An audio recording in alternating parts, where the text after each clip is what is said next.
everybody. Hello, Dice Tower friends.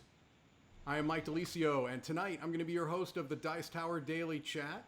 And I have a very special guest tonight that I am thrilled to have everyone meet and ask questions to. And I'm especially looking forward to destroying his name. Now, with a name like DeLisio, David, I'm sensitive. I'm sensitive to names and their pronunciations. I've been Del Pisco, Delficio, and there's not even an F in my name nor a P. But so, David Turczi? Close enough, yes. At least you didn't put an X in it, which what most English speakers do. It's good to be here. Good evening for you guys, and pretty much good morning for me soon. Yeah. So what time is it for you local, David? It's 3 a.m. Oh, I feel awful. See, you're not the first. I also had, I'm not familiar if you know Ben Maddox. He does the 5 Games for Doomsday podcast. Of course I do. So he was one of the first people ever to interview me. Oh, wow. Fantastic. And you lived to tell the tale. Yes. I had Ben on, may have been my last guest, and he also came in at 3 a.m. So apparently I only know people that come on in Europe, and I have low volume, so I'm going to click up my volume a little bit. Actually, I'll click it up here in Ecamm. And let me know if my volume is not good. Based on what I'm seeing on the screen, you should be okay. It says my volume is much lower, but I should be hopefully getting better here. Should be getting better here soon. All right. And if it's still low, let me know, and I'll adjust. So, David, welcome. Where might people know you from? You have your name on a lot of boxes, David. I don't want to alarm you, but you've got your name on a lot of boxes. I'm a box collector. Well, most people would know me from one of those bad boys, which I completely shamelessly and accidentally left behind me. Sure. Particularly Anachrony, but currently half of the gaming community seems to know me for my solo modes, of which I have tons of cool stories, most particularly about how I don't play them. Be sure to ask me about those. Oh, I will. And currently I'm trying to go for the insanely self-destructive world record of how many games can I have on Kickstarter at the same time. So these are the sort of things that people might have heard me from. Indeed. Now, and we will get to those. Good. It sounds like my mic is a little bit better now. So some of which you've actually played. So I'll ask you whether they're good. I've played quite a few of them. Yes. So the first thing I kind of wanted to get to is this truly, and you alluded to this a moment ago with the multiple games on Kickstarter thing. I've seen threads that are asking the provocative question, is this the year of Turczi? And I'm going to keep messing it up. Is this your year? Because I've heard that there is now a competition. It's either the year of Cathala, because apparently Bruno's got a ton of stuff coming out too, or... I wish any of my years were as good as Cathala's years. This is true, yeah. Are you a fan of Cathala's games? I'm more of a medium heavy and upwards player. So yes, he has definitely made many games I've appreciated, and many of his other games are fly below my heaviness bar. Gotcha. But the first thing that immediately comes to my mind is how much more I like Seven Wonders Duel than Seven Wonders, but don't tell Mr. Bowser that. You're not the first person to say that, David. So let me kind of flip through. We've got a lot of people here joining us, and we've got a number of people that are wishing their greetings to you and saying hello. Let's see. There is a question here. I have a feeling we're going to be giving different answers, David, and this is also going to be I'll have a follow-up question to this. Solo Play Gamer asks, what did you guys play today? What did you play? Oh, well, I was only going to say, I'll tell you, I've played Arcadia Quest came out with some official solo rules. Come On or Simon or whatever. Again, they change their name on a weekly basis, but they released some solo rules for the Arcadia Quest core box. Much lighter than your standard fare there, David. But I am a fan. I have a really soft spot in my heart for Arcadia Quest, and so I was interested to see how they would implement that. And so I played through the first intro scenario today. But I was going to ask, do you get a chance to play games? And you can answer the question, of course, but do you get a chance to play games much outside of your own designs or play testing or things along those lines? So a few months ago, I moved in with my amazing, lovely girlfriend, who's much more of a game player and collector than I am. Yes. For me, my primary design is making them, and the rest comes sort of as a practice. Right. So we made a promise that we'll play lots of two-player games together, which was one big problem with that. She can beat me at every game ever. So because of that, whenever we play a game that I actually really like, she beats me at it, and then I'm sad. And whenever we play something light, then either I win because the game randomly made me win, and then both of us are like, well, that was not satisfying. Yeah. Or I have luck, and then I'm still sad. Right. So yes, we play a lot, but it's a very important character building exercise for me to learn how to enjoy games. My favorite game of the past month was when I taught her Concordia, and this was my 30th play, give or take, and I only lost by 5 points to her. So that's this was exciting. So yes, but what did we play today? We had only one playtest today. After that, 3 games for fun. Wow, so the game nice. I play tested, I don't know if anybody is the sort of person to get excited about this, is the 2021 key release. This is not 2020, it's not finished yet. This is the 2021 key release, but we have mentioned it in public. It's not up on BGG yet. Can you just say that this is a scoop, though, even though you've announced it? Can you pretend that this is the first time this is being announced?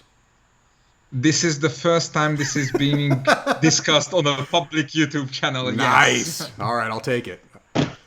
And so it's the newest in the Key series games, and so it's a co-design with you and Richard Breeze? Yes, Richard and I are good friends. We've played each other's prototypes quite a lot, especially while I was living in the UK. And I went to him saying, I've always wanted to design a key game with you. And okay, now you're ready for this, young Padawan. Right.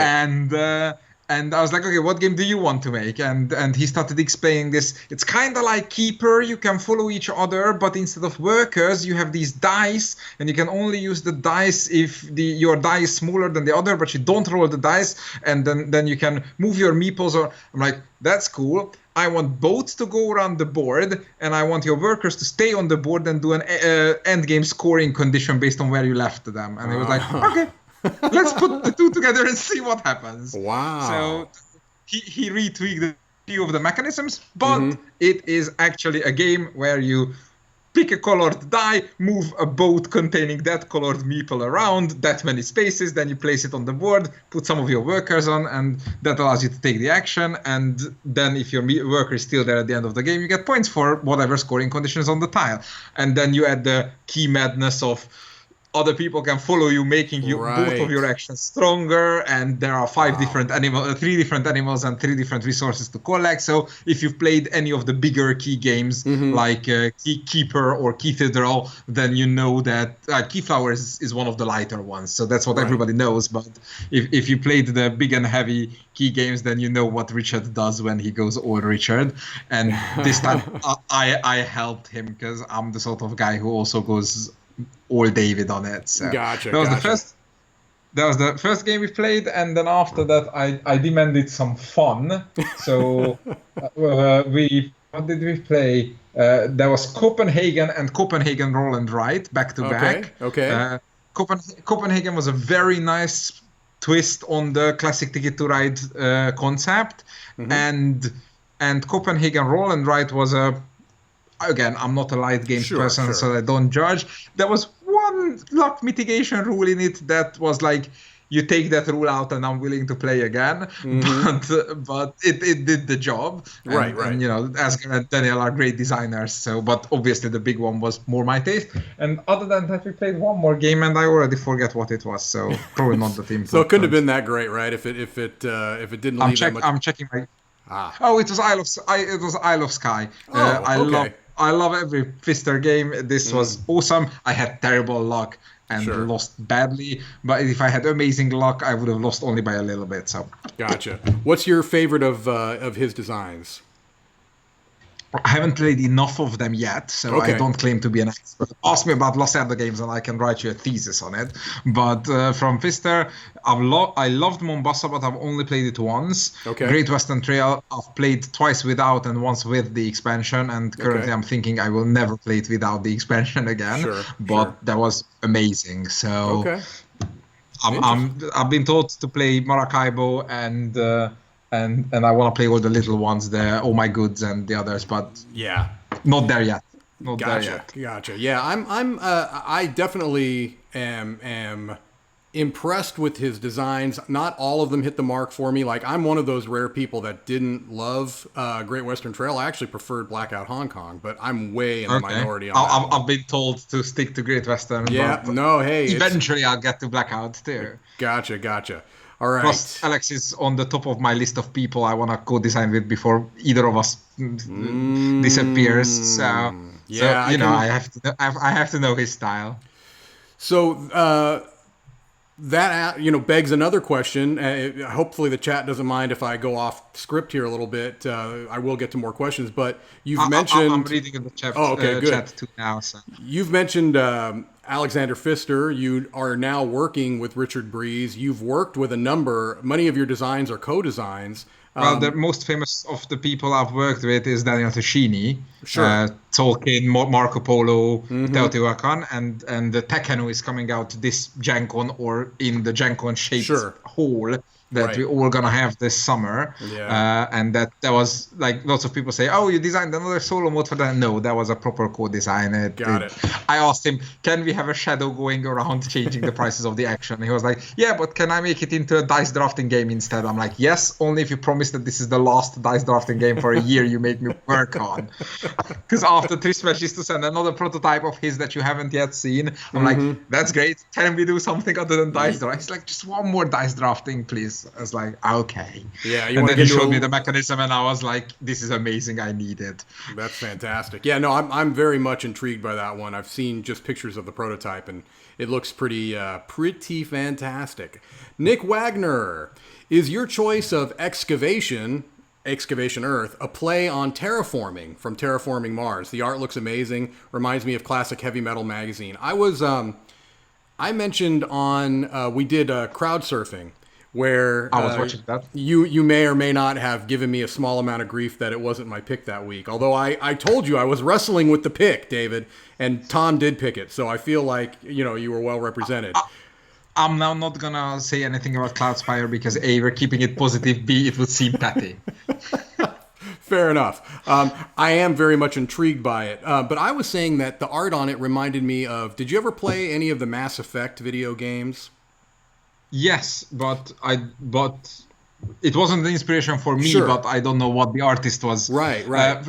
So the question is the name Excavation anyway coming from kind of- Terraforming Mars? No.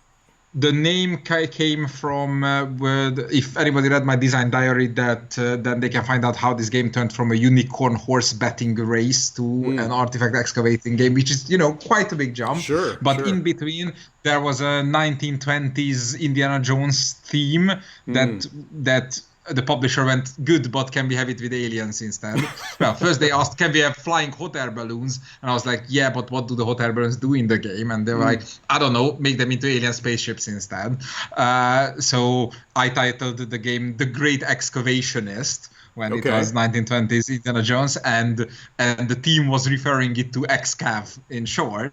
And then when it was like, okay, let's actually publish it, they were like, yeah, but the title Great Excavationist is not that good. But Excav was so fused in everybody's mind that when we picked the alien theme, then Excavation Earth was almost self-evident.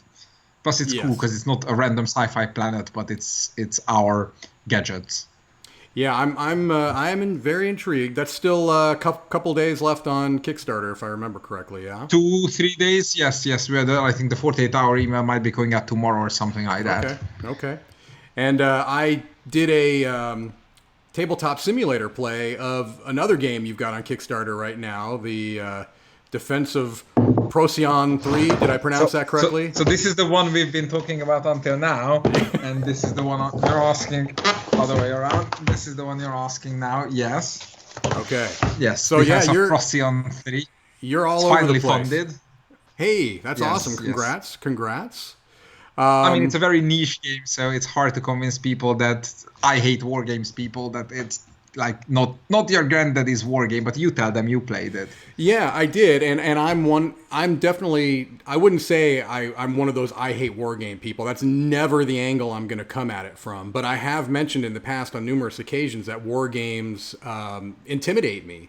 They are games that I have actively avoided because I have kind of this probably a little bit irrational fear that they're going to be either too heavy or too obtuse or too out of my sphere of knowledge. The way I put it is that the moment you give me a die value lookup table and a supply procedure, I'm out. Right, and rulers, all those types of things that can be involved, with work. And again, yes. I don't mean that dismissive. There are people that love that stuff, and those are that's just as valid of a game to love as the Euros that I tend to enjoy. But what was interesting to me about that game, and I can only speak for the one session that I had, was that, and I hope this doesn't sound like a negative, because I don't mean it to, but I played one role in that game.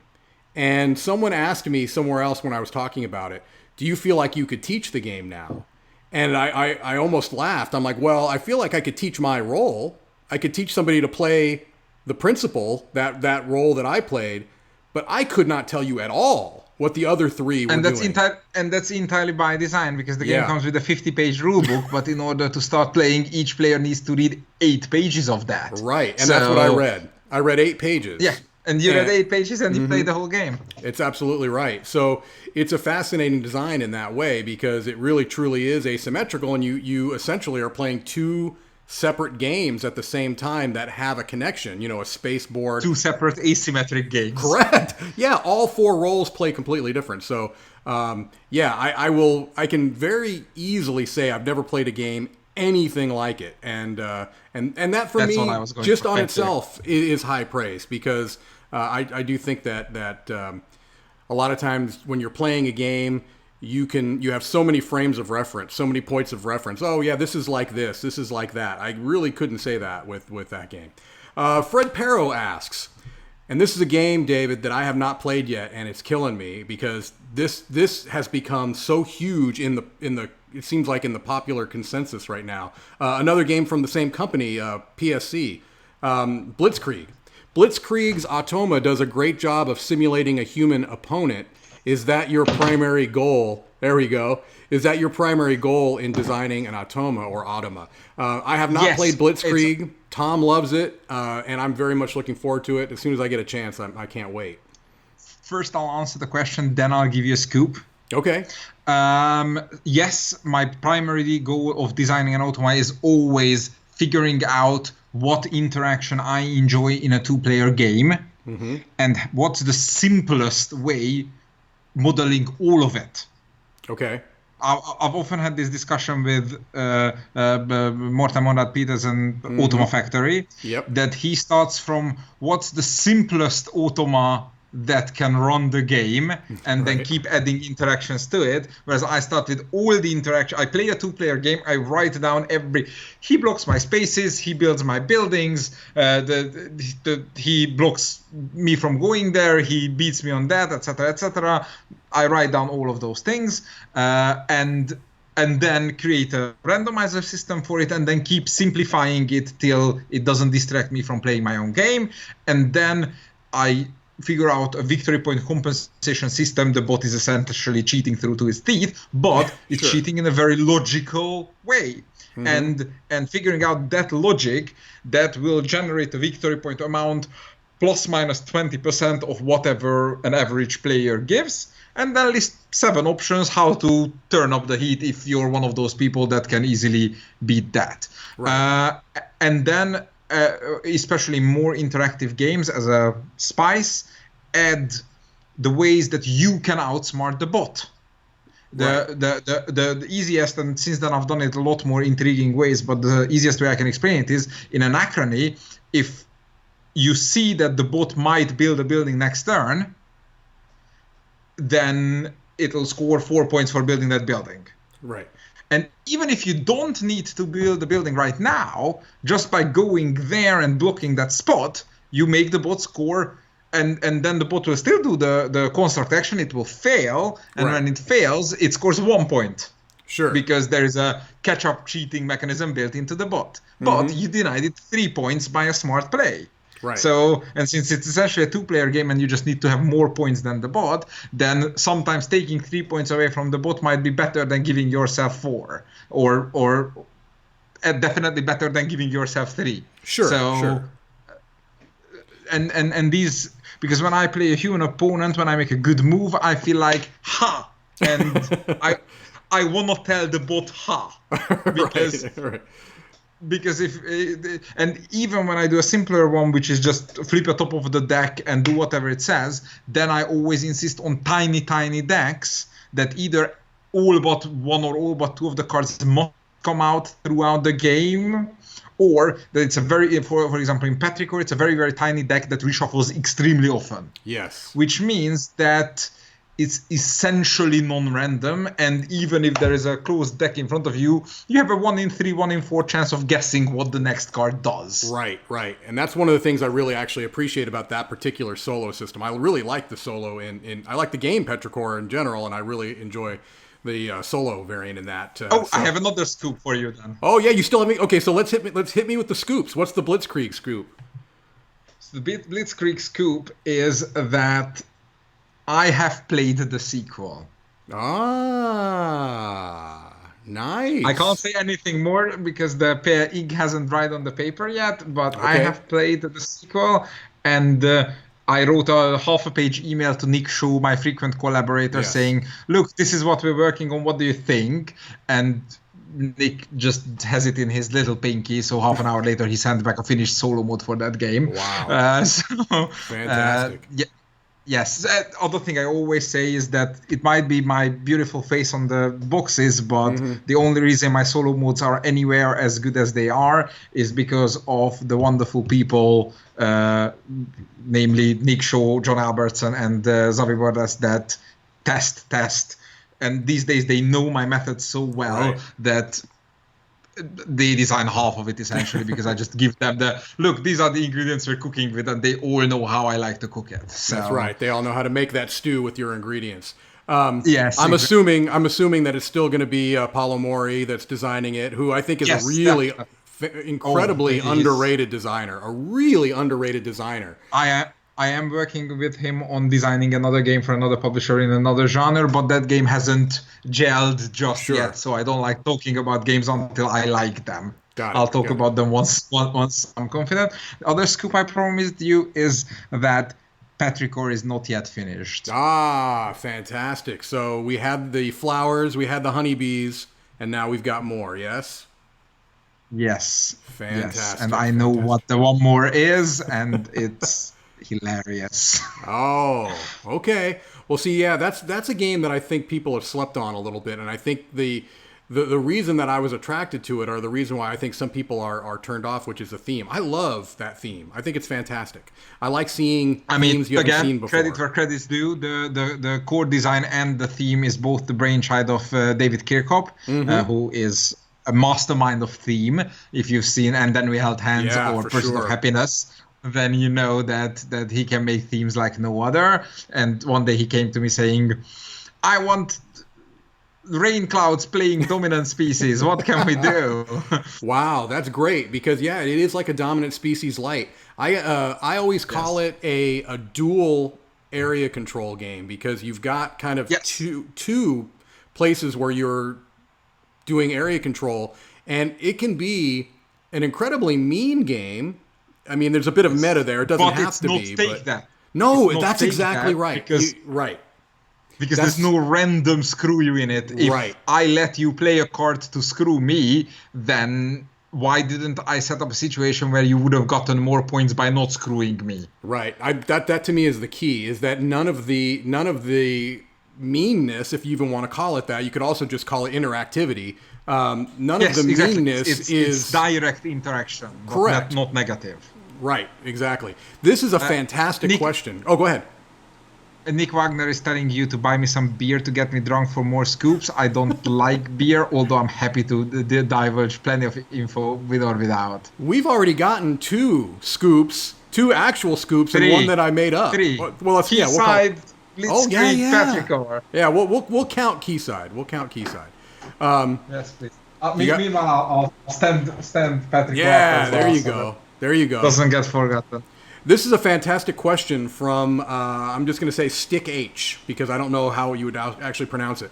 Since you often design with a group of designers, what do you think is your specialty that you bring to the design? I make the games better. Okay. How? That's it.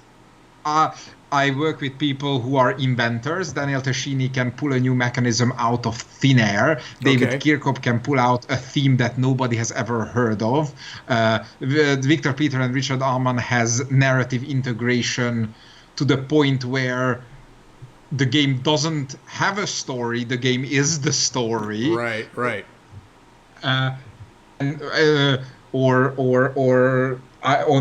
Back to the war game roots, I worked with Brian Train of the Coin Games, who can simulate any kind of asymmetric war situation. Right. Like that. Who else? Richard Brees. I don't have to say what he can do with. Sure. What can he do? With, what he calls the interaction through game mechanisms, and then he presents a game which is technically not really interactive, but you do 2,000 things and all of it matters depending on what the other one does. So. Correct. And what I can bring to the table to these people is I can make the game better. Okay. Because when I design for myself, Dice Settlers. Moving Patrick away. I was getting ready to talk about Dice Settlers. I think this is one of your most underappreciated games, in my opinion. But go ahead. I'm quite used to having a few underappreciated games. It's fine. History will judge me better. Dice Settlers was me playing Quarriors, Eminent Domain, just the base game because the expansions fixed all the problems. Well, not even problems, just like one-shotness. Right. And what was the third one?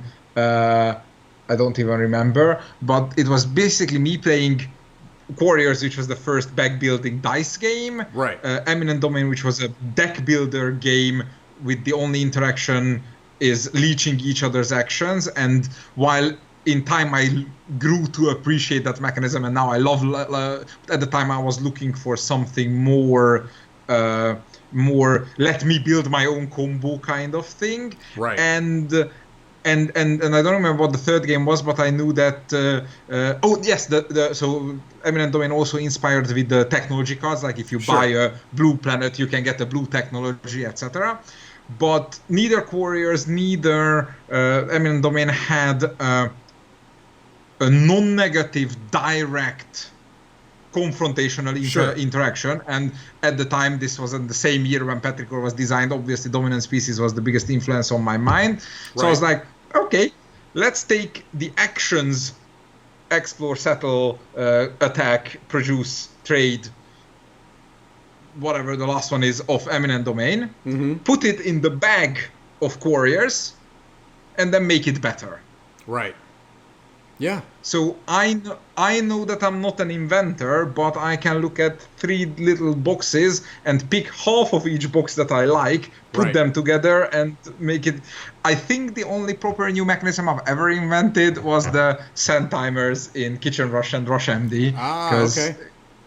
Using sand timers for worker placement, I think I got there first. But I'm not sure. At least I haven't learned it from anyone else. Got it. And I was going to... we're going to come back to Rush MD here in a moment. The thing that I particularly enjoy about Dice Settlers, and I've mentioned this before, is I call it one of those bang for your buck games where it's really a short game. I mean, it's quick, it's snappy. All your turns are quick. but In you solo, really... it's 45 minutes, Oh right? my gosh! And that again, that solo system. I don't want to be too. I don't want to sound like I'm just gushing over our guest, but that is a really very very unique solo system where you've kind of got that little. Is it a hex? Is it a hexagon? Yeah, it's a hexagon though. Yeah, Yes. I think Dice Settlers was the point where my solo design grew up. Yeah, Like any solo design I did before Dice Settlers, I now know how I could make better, which is why in Anachronist's case we went back and made new bots, because Anachronist is being played by thousands of people and I wanted to make it better. Whereas with Petrichor and Days of Fire, the solo systems are really good. If I was designing them today, I would do them better. But Dice Settlers was when I finally learned what I wanted from solo design, and Teotihuacan and Dice Settlers came out at the same time, and I think those are my first peak of solo. Yeah, those are great. I still need to play the new bot in Anachrony. I'm looking forward to that. Kabuki Kid in a few months. Oh, fantastic! A Kabuki Kid is a Dice Tower chat all-star. Says that she's curious about Rush MD. So for those of us who maybe don't know as much about it, you mentioned the Sand Timer. So what is... I have not played it, but it sounds to me like it's very different than other games you've designed. Am I correct there, or? Yes. Rush MD, I can't really claim all the fame on. Out of all my published games, I think that's the one I worked the least on. Kitchen Rush was my design. Kitchen Rush was, as I said, me inventing real-time Sand Timer worker placement. I shopped it around to many people. Most notably, Vlada Shvatil said, "This is genius. It will never work." Well, hey, I mean, if you're going to get that, getting any kind of comment from Vlada is probably pretty impressive, actually. Yes, and on the back of that, I was like, "I'm so sorry you say that. I'm so sorry you can't publish it. Now, can we please co-design Tashkalar expansion?" Yes. Oh, look at that. Now is that has that already been released? Yes, 2 years, 3 years ago. Okay, I didn't know that you had done that with him. Wow. Okay. Interesting. Okay, so that's where that came from. Another scoop. Yes. David, it's nothing but scoops. Like someone sitting here, it's like Raisin Bran. 3-year-old scoop. It's only a three-year-old scoop, yes. I mean, if you want the scoop, there is one more Tashkalar expansion I designed, but we've said it publicly 2 years ago. It's just CG is waiting for the app to be finished before they release the next or last. I don't know how many more they want. But yes, there is one more expansion I did with Vlada. Anyway, so back to Kitchen Rush and Rush MD. I ramble far That's all right. So ramble on. So I played Project Elite from RTPA Games. Okay. Which... I mean, Space Alert kind of doesn't count because it only works with 4 and 5 players. But if you take Space Alert out of the picture, Project Elite is what I consider the greatest co-op game of all time. Again, Space Alert should win, but the fact that it's only 4 and 5 player limits it a lot. Sure. So I went to Artipia because people kept telling me that the problem is that my original system was a competitive worker placement game. And the problem was that Sand Timers got knocked over, they were imprecise, and people were crying foul, is that he only beat me because that guy knocked my Sand Timers over. So it's like, playtesters kept suggesting me to turn it into a co-op game. Okay. And I took it to Artipia Games because they did Project Elite, and I was like, that is the best co-op game I've ever seen. What can they do? Right. And they played it and they said, yes, this has to be turned into a co-op game. So any action that involved you having to, you doing something that helps everyone, or you having to pay to only do it for you, now had to be turned around on its head. So you pay if it's good for everybody else, etc. And it's a set collection, real-time set collection game where you have to place your workers to be able to collect stuff. And it's very thematic, it's very stressful, and it's very fun. And a year after it came out, a friend of mine, Anthony Haugigo, I'm sorry, I'm butchering his name, things come around. That's all right. Came to me and said, I think you have a great system here with Rush MD. What else could you do with it? I'm like, what do you have in mind? How about House MD, the board game where you have to diagnose the patients in real time before they die? Okay. And we built a game much harder, much more complicated, much more crazy than Kitchen Rush. Took it to Artipia. They said, oh my god, this is genius game. Nobody will get this. Can we take like 5% of your ideas and design a new game on it. Right. And Konstantinos, who's one of the co-designers of Project Elite and the CEO of Artipia, took Anthony and my madness of House MD Rush, right, and turned it into a much more people-friendly, very good mini games. He designed 4 excellent, amazing mini games into the like. When first I played, I was like, "What does this silly fun do in my game?" And then I played it giggling with fun. I was like, "Well done, Konstantinos, you did it." So Rush MD is honestly more fun than Kitchen Rush. Kitchen Rush has a bit more strategy to it. Rush MD is more fun because Konstantinos is really good at fun, whereas I'm not so good at fun. My famous tagline is "I hate fun." So. Well, we won't put that label on you tonight because it's been very fun so far. Lunch Boss, I haven't played any of your games, David. What would you recommend for your best light, medium, and heavy games? Do you feel like you have games that straddle all of those weights, first of all? No.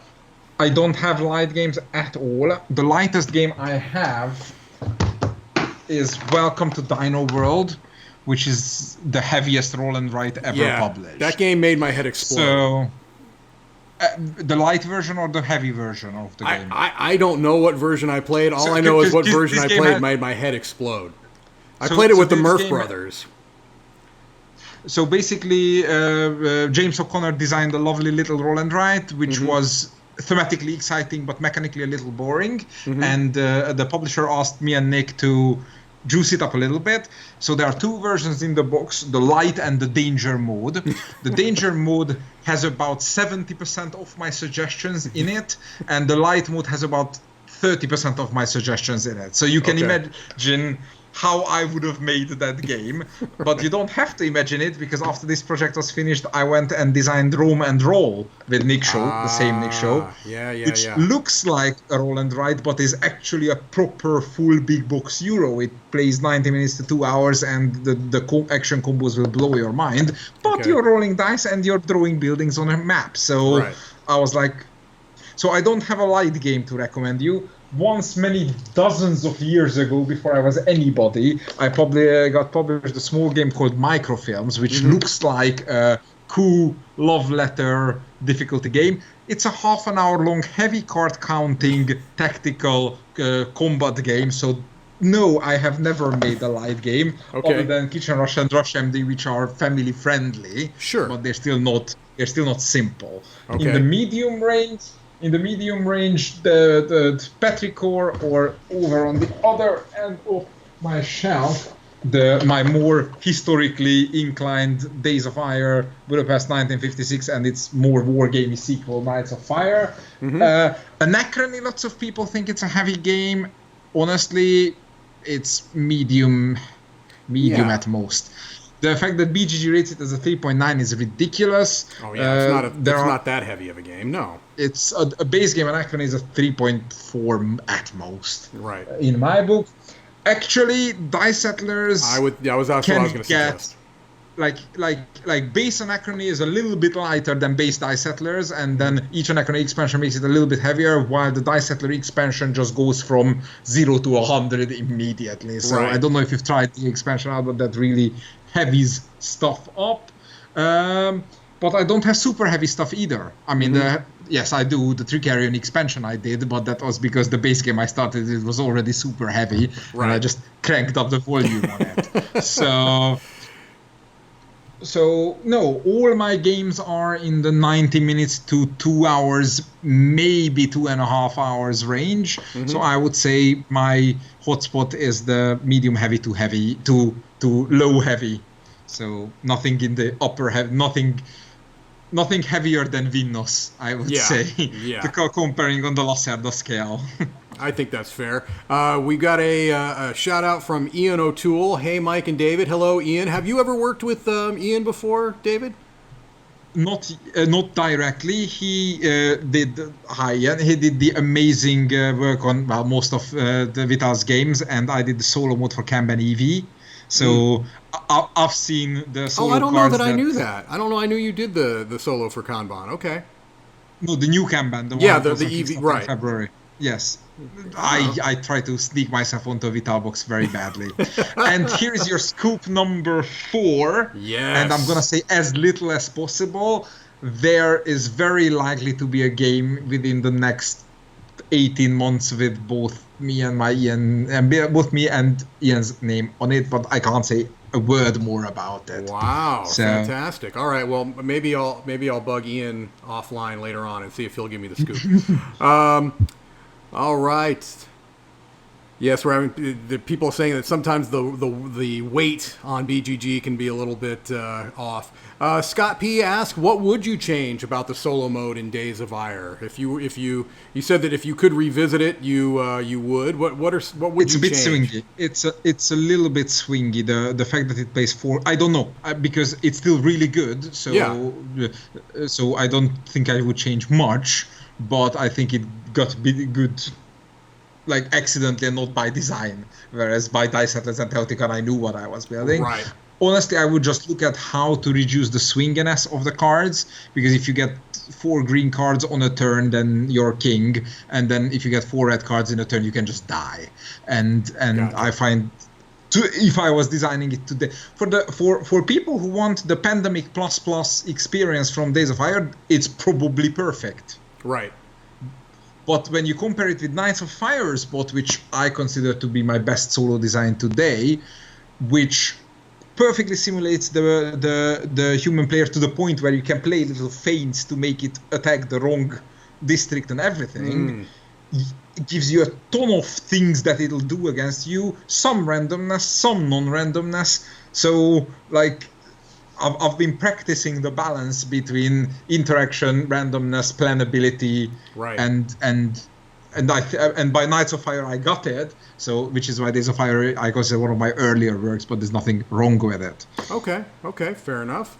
I see a question about Foundations of Rome. Yes, do I you? do have scoops about Foundations of Rome too. Do you really? Okay, well, let's put that up there. Ryan Stieglitz. David, can you give us any scoop on the Gardens of Ceres? Is it Ceres? Solo mode. Ceres. Okay. Ceres. I played Foundations. I was thinking back how they pronounce the asteroid on the Expanse TV series, and they say series. Okay, So. okay. I played Foundations of Rome. Me too. It's amazing. Yeah, it is very, very impressive. And I don't like light games, and it was amazing. So yeah, so Emerson, that's Emerson, that's his wheelhouse, though. I mean, you've got your wheelhouse. I'm not saying that the only thing that Emerson can design are kind of those lighter weight games, because he's shown otherwise. But he does those in such a way that you still feel like you had an actual game experience. Sometimes you play the lighter games and they almost float away, like they weren't there. His games still give you a nice amount of decisions. So, yes, what's the scoop you can give us on that? Because I don't even know that I was aware that there was a solo mode for that game. Come on. I know. So the whole backstory is that Stella of Meeple University mentioned it to me last Gen Con when I was telling her about Rome and Roll, saying, "Oh hey, aren't you worried that you're gonna launch at the same time as Foundations of Rome? So Public Enemy #1. Let's find out all about that game. It must be total trash. I have to have bullet points to explain to people why they must back Rome and Roll and not that crappy whatever that other thing is." Right. And then they postponed the campaign, so I never actually bothered to read up on it. And then when they launched the campaign in March, Roman Roll long passed behind me, and I was like, I heard about this game. The Stella was raving about it. Let's read it. I read the rulebook and went, Then I added and I added Emerson on Facebook back at Gen Con saying one day we'll talk about something. Sure. It's like, "Hi Emerson, I don't know if you remember me. I would like to volunteer my services to design a solo mode for you." Wow. So I do have this. It's not celeb hunting, but more like expanding my circle, because I work with other people a lot. Sure. So I do have a list of people that I want to work with, and Emerson was always on that list. And after reading the Foundations of Rome, he went up several steps. Sure. And I was like, and he was like, "What can you do?" I'm like, "I don't know.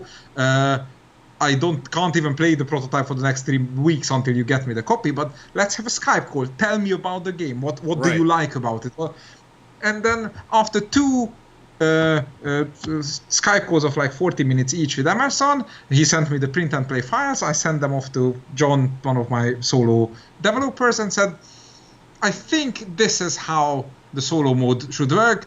Emerson thinks we should try this and that. I think I should try that and that. And John came back 2 days later saying, I changed this, and this, and this is probably one of the best solo modes you've ever designed. Wow. All right. I'm like, really? And then we spent the next 2 months much improving it and simplifying it, because I had concepts of because I knew that the bot couldn't build buildings because it couldn't figure out what fits where. Sure. So I knew that it has to use little square tiles, but I was like, maybe it can build buildings out of those square tiles, but then the bot was unstoppable because it just was like a giant blob on the whole board. Right.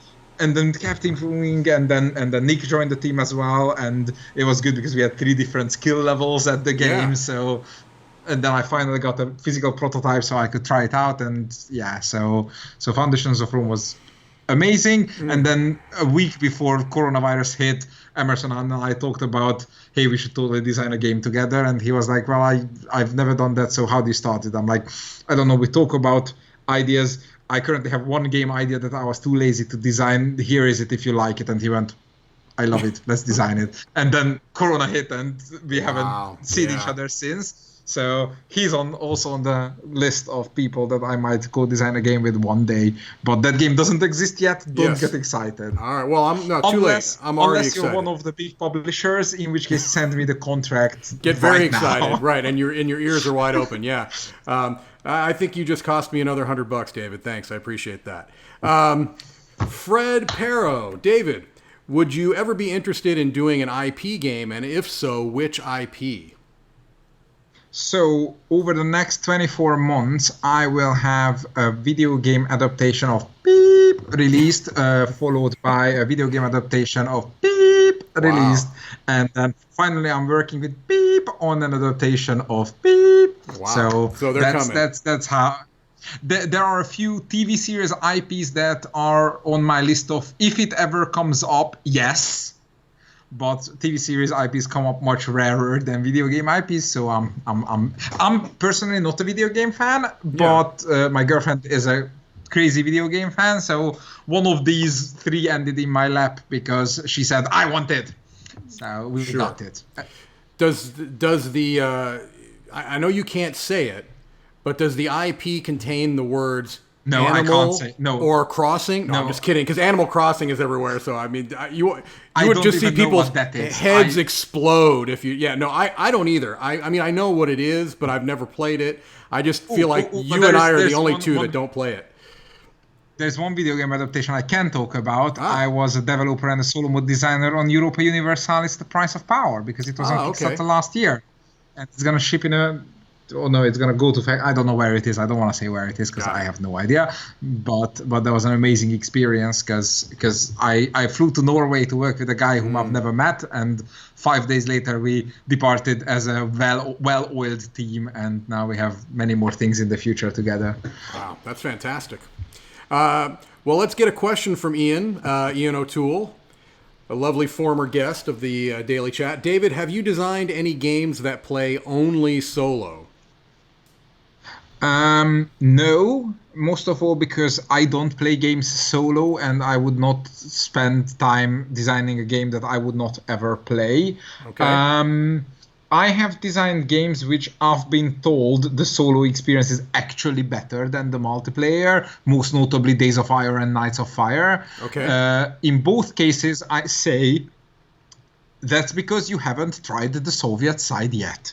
So, right. But I'm glad that the solo community is appreciative of them, which is obviously with Procyon being a 4-player only game. I took a lot of pains to make sure that it's a 1 to 4 player game because I needed the support of the 1 player, and I have only one friend I can play with, but I don't want to shoot them crowd. Right. So. Right.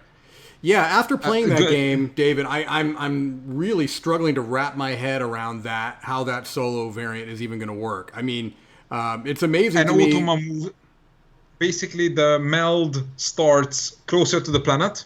Okay. And is aggressively putting spores on the orbit, and if it can, it kills your ship. Okay. And every now and then it lunges out. Okay. And meanwhile, on the ground, there is the principal has a normal, regular Automa, and the Automa tells it every turn where to attack. That bit I knew very well how to do because that's how the Soviet Automa in Knights of Fire works. Sure. So I just had to simplify that a little bit. And the trick that my girlfriend contributed to it, she's the best player of Procyon I've ever seen, beat me 5 out of 5. But her idea was put another pressure on it, because the multiplayer game, as you've seen it, is about getting more points. Mm-hmm. But the solo game, only the humans have points. And whenever the aliens would score points, the humans lose points. Okay. And if you ever get to 0 points, you lose the game. Okay. And if you don't evacuate 6 scientists by the end of the game, you lose the game. Ah, see. But you get one free evacuation per turn, so you don't have to get all the echo drones. Okay. So it's mechanically the same game as the multiplayer. So the way you play the expedition and the way you play the armada is exactly the same as you play in the 4-player game. But instead of, okay, which strategies am I trying today? What does my hand work for? It's save those bloody scientists, but still find other ways to score points, because otherwise the game will bleed your 10 points out. Right. So Okay. That's how Procyon can work in solo. We're still tweaking it. Lots of people are asking me, will there be a human bot? Right now I'm saying no, but not because I'm mean, just because I haven't yet figured out how to do a human bot. The moment I do, I'll say yes.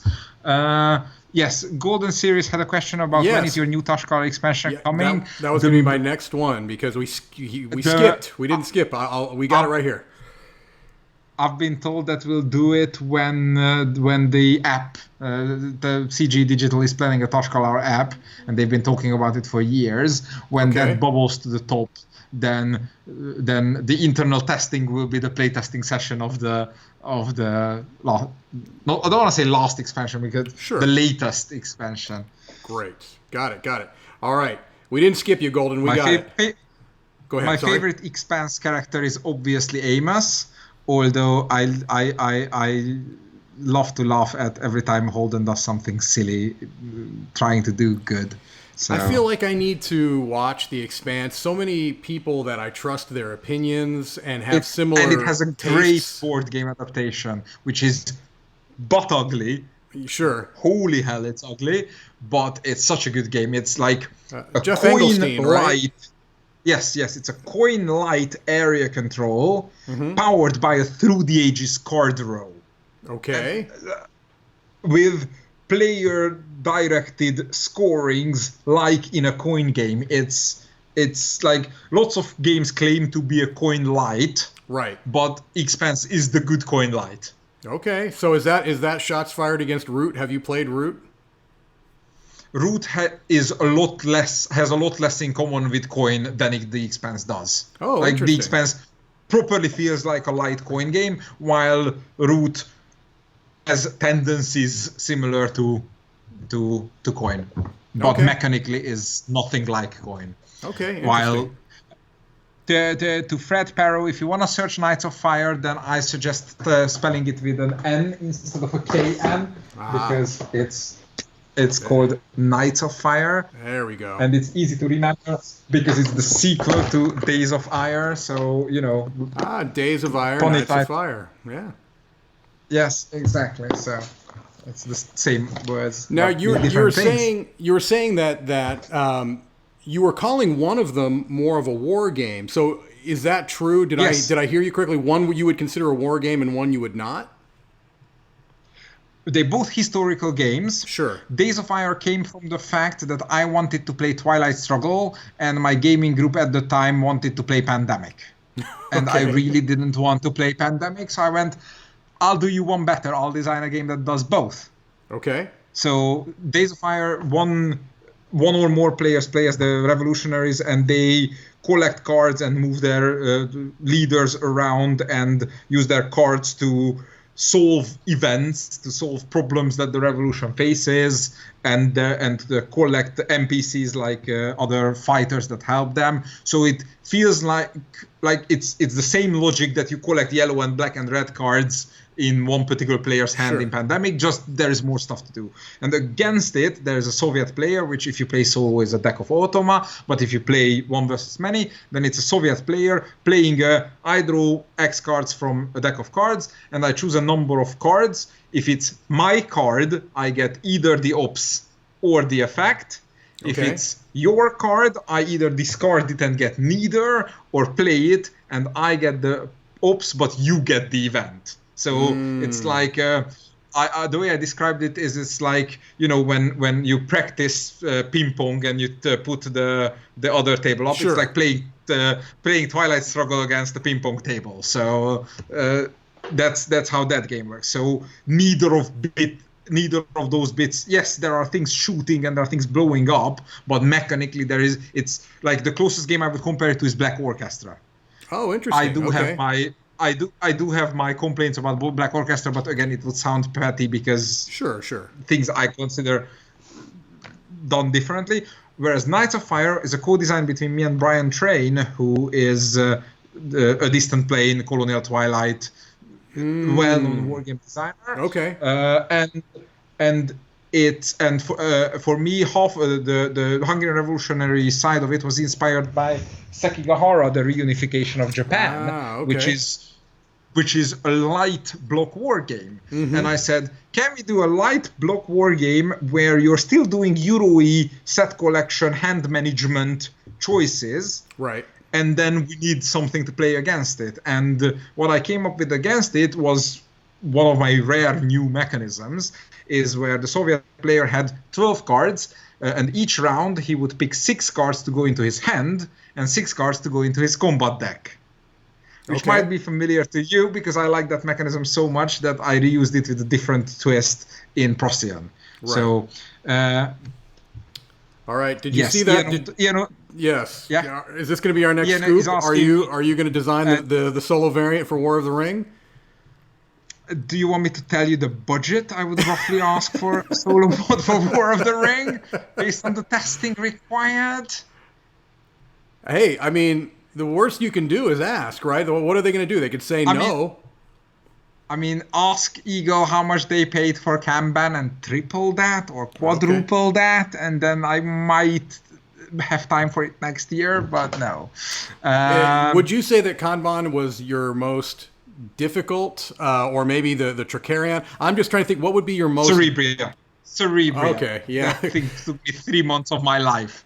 So it's because Cerebria is so interactive. I'm like I say that because I didn't design it. It's the Victor Peter Richard Alman game. Amazing, vastly underrated because many people didn't get it. They were expecting something light and fluffy, inside out the board game, and it's not. It's super. And very heavy, everything in that game it's rules heavy. Right. It's not like I play a 2-player game in 45 minutes of that game. Easy. If both of us know the game. Right. But everything in it is interactive. Mm-hmm. Right. And which meant that when I made that list of what does the board have to simulate, it came back with everything except upgrading its own player board. I'm like, great. So there's only 9 things left to simulate. Right. Yeah. That's where you came up with this idea of the intention, right? They're going. What is the intention of the bot this round? They're going for this aspiration versus that aspiration. And I've actually read. I have Cerebria, and I've read the solo rules probably 3 times now, and I'm considering getting it out soon. But I just still feel like I want to have a better grasp. I want to read it again. I want to maybe, play Knights of Fire, because when Cerebria ended and I was working on Knights of Fire and I was like, it's impossible to design a bot for this, because again, in Knights of Fire, everything is interactive. Sure. But because the game is a little bit simpler than Cerebria, only has a one-page player aid instead of a 3-page one, I was able to refine this system further. So Cerebria was the most work, but the only reason Knights of Fire was less work because I've already done Cerebria before. So it's like, like you can see the how my economic euros evolved from the first Anachrony bot to Dice Settlers to Teotihuacan, and what we're doing with for Tawantinsuyu is like, this is how I should have done Anachrony all those years ago, kind of solo mode, and versus how my interactive game bots, starting from Cerebria, starting from Days of Fire, then Cerebria, then Nights of Fire, then doing something else on Blitzkrieg, and then finishing now on Procyon. So these are all like, I learn from myself. I learn from what John and Nick and Xavi complain about. Right. So yeah, it's the amount of work that would have to go into something like that is mind-boggling. But David, I feel like it's so late, and you don't have to kick me out. I have nothing to do tomorrow. I mean, well, we keep these at about an hour, but let's get one last question then. Since you're being so kind with your time, let's get one last. Is there a particular question you saw that you would like to address before we bid farewell and adieu? Any ideas to take a totally solo game and expand it into 4 players, make it into an interesting co-op game where everybody has something to do? I don't know. That was Nick, you should invite Emerson to the. You should invite Emerson to the next chat. Roy had him on. Roy had Emerson on actually already. Okay, and the Dice Tower should talk more about Tashkalar. I agree. All right, well... How long... there's a good question that I can actually answer. How long does it take to design a solo mode on average, and ballpark, what is the budget? Okay. It's a very tricky question because I literally just design it. Right. So to design a solo mode, designing Kanban's solo mode took me, I want to say, 2 afternoons, and then I handed it over to 4 playtesters who played it for about a month. Like, between the 4 of them, I got a game report on average once per day. So, yeah, and then once every week I would collate their notes and make updates to the bot, and then so in total it took me about 5-ish work days, 6-ish work days. So, but again, I don't I tell the designer, the publishers, that I'm not a developer and I'm not a tester of solo modes. I will come up with the concept, which will be a unique recipe, and they have to talk to the developers. The testers sometimes paid, sometimes they just get a ton of free games, whereas I charge for my active time and not for the passive time. So whereas Automa Factory does full service. Sure. They deal with everything, but they take royalties. I don't take. I think not every game. Don't quote me on this. Sure. Don't sue me, Morton. But whereas I never ask for royalties for solo modes because all I do is I come in and sketch some things down to paper. This is how it should work, and then goes from there. Yes. Effective and efficient is my selling point. That Gorinto, it was on Kickstarter. It's an abstract tile drafting game, very ingenious. They designed a solo mode for it in 25 minutes, I think. Wow. And then sent the notes to the original designer. I was like, I don't know what to do with this system because I've never played the game. I've read the rulebook 5 times back to back.